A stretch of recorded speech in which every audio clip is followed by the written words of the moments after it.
Voice ಕರ್ನಾಟಕದಿಂದ ಸ್ವರಗಂಗೆಗೆ ಭಾವಪೂರ್ಣ ಶ್ರದ್ಧಾಂಜಲಿ.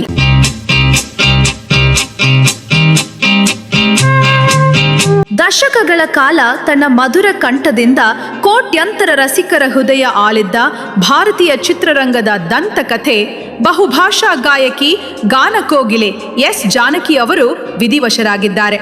ಅವರ ನಿಧನದಿಂದಾಗಿ ಭಾರತೀಯ ಸಂಗೀತ ಲೋಕದ ಸುವರ್ಣ ಯುಗವೊಂದು ಅಂತ್ಯಗೊಂಡಂತಾಗಿದೆ.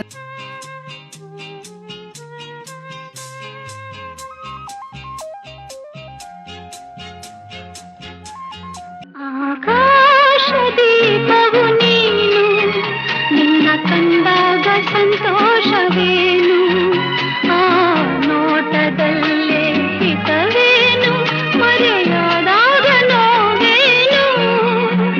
ಆಕಾಶದೀಪವು ನೀನು, ನಿನ್ನ ಕಂಡಾಗ ಸಂತೋಷವೇನು, ನಿನ್ನ ಕಂಡಾಗ ಸಂತೋಷವೇನು.